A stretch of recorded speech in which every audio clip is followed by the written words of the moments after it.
सौरभ भारद्वाज जी के घर पर जो ईडी का रेड चल रहा है उसके पीछे केवल एकमात्र कारण है कि कल देश में प्रधानमंत्री जी की डिग्री को लेके एक बहुत बड़ा खुलासा हो गया।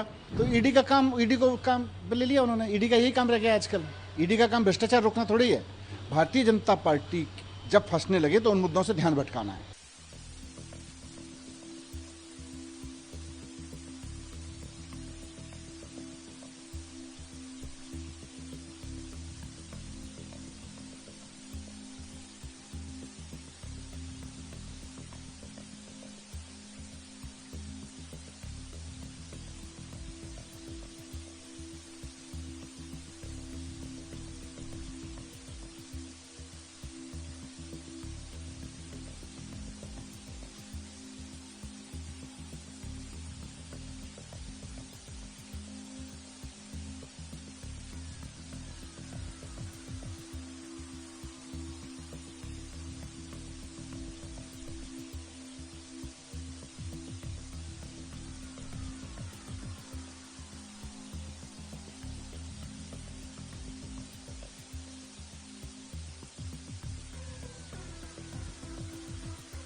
सौरभ भारद्वाज जी के घर पर जो ईडी का रेड चल रहा है उसके पीछे केवल एकमात्र कारण है कि कल देश में प्रधानमंत्री जी की डिग्री को लेके एक बहुत बड़ा खुलासा हो गया। देश के सामने आ गया कि प्रधानमंत्री जी की डिग्री झूठी है। देश के सामने आ गया कि प्रधानमंत्री जी ने डिग्री को लेके झूठ बोला। भारतीय जनता पार्टी ने प्रधानमंत्री जी की डिग्री को लेके झूठ बोला। तो अब इस फजीहत से ध्यान कैसे भटकाया जाए? चलो किसी के यहाँ रेड कर देते हैं। ईडी वालों को पूछा जी कोई केस होगा, रेड बताओ किसके यहाँ करनी है। बोले जी अरविंद जी के यहाँ भी हो चुकी, सत्येंद्र जैन के यहाँ भी हो चुकी, मनीष सिसोदिया जी के यहाँ हो चुकी। बोले सौरभ भारद्वाज के केस का क्या हुआ?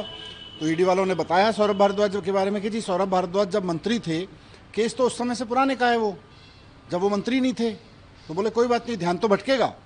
तो ध्यान भटकाने के लिए, प्रधानमंत्री जी की डिग्री के मसले से ध्यान भटकाने के लिए सौरभ भारद्वाज जी के घर पर रेड की जा रही है ईडी की।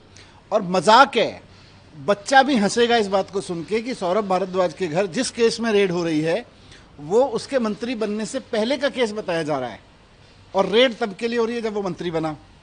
तो हद है यार, कुछ भी कर लेते हैं। मतलब ध्यान भटकाना है, थोड़ा जवाब दे देते हैं, हाँ जी डिग्री के बारे में गलती हो गई हमसे, या डिग्री का सच ये है। यूनिवर्सिटी के लोग आके कह देते डिग्री पे बात नहीं करेंगे, फर्जी केस करेंगे। तो इनकी डिग्री भी फर्जी, इनके केस भी फर्जी। सत्येंद्र जैन का केस जैसे देखा आपने, सारा का सारा केस फर्जी निकला, वैसे ही इनके सारे केस भी फर्जी निकलेंगे और अंत में देखना सब फर्जी निकलेंगे भारतीय जनता पार्टी के लोग। लेकिन ईडी का जैसे जो इतिहास है, जो बताते हैं कि जब भी कार्रवाई होती है तो भ्रष्टाचार के गंभीर मसले को लेकर ईडी का हमेशा दावा रहता है कि हम कार्रवाई करते हैं। ईडी का केवल एक ही मसला रहता है कि भारतीय जनता पार्टी उनको कह दे कि भाई देश का ध्यान भटकाना है। प्रधानमंत्री जी की डिग्री पे जो बहुत फोकस कर रहा है देश, सोशल मीडिया से लेके मीडिया तक में, इंटरनेशनल मीडिया तक में चर्चा हो रही है कि एक देश का प्रधानमंत्री झूठी डिग्री के मामले में एक्सपोज हो रहा है। तो ईडी को काम ले लिया उन्होंने। ईडी का यही काम रह गया आजकल। ईडी का काम भ्रष्टाचार रोकना थोड़ी है। भारतीय जनता पार्टी जब फंसने लगे तो उन मुद्दों से ध्यान भटकाना है।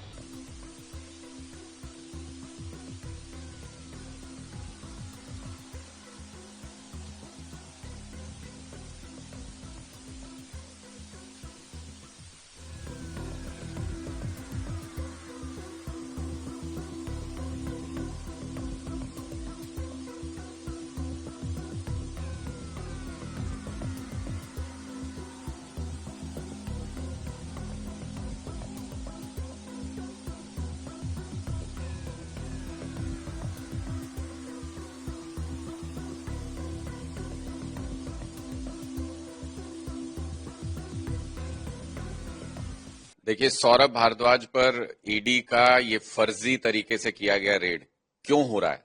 ये इसलिए हो रहा है क्योंकि कल से पूरे देश में चर्चा चल रही है कि मोदी जी की डिग्री फर्जी है, और उस बात से ध्यान भटकाने के लिए कुछ न कुछ तो करना है। कल अमित शाह जी ने एक मुद्दा खड़ा किया और उस पर पूरा दिन चर्चा चली।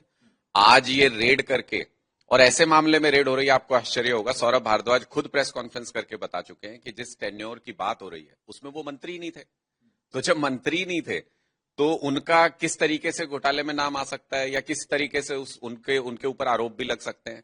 सत्येंद्र जैन जी के ऊपर भी यही हुआ था। 3 साल तक केस चलाया एक फर्जी मामला बना के, और 3 साल बाद कोर्ट ने नहीं फैसला दिया। सीबीआई खुद कोर्ट में जाके बोली कि हमारे पास कोई सबूत नहीं, इस मामले को बंद कर दीजिए। तो इस केस को भी सौरभ भारद्वाज वाले को भी कल को बंद कर देंगे। आज सिर्फ इसलिए ये रेड की जा रही है ताकि सबका ध्यान इस तरफ चला जाए, और जो पूरे देश में आज खुसर पुसर चल रही है कल के निर्णय के बाद कि मोदी जी की डिग्री फर्जी है, दिखाना नहीं चाहते, किसी को नहीं दिखा रहे, उस चर्चा से ध्यान भटकाने के लिए ये रेड की जा रही है। सारे मामले जितने आम आदमी पार्टी के नेताओं पर आज तक बनाए, एक मामला बता दो जिसमें रेड में कुछ बरामद हुआ हो, जिसमें कोई सबूत दे सकी हो एजेंसी। ये सारे के सारे मामले फर्जी हैं। हमारे 5-6 नेताओं को जेल तक में भेज दिया, लेकिन एक सबूत आज तक न सीबीआई न ईडी कोई नहीं दे पाई।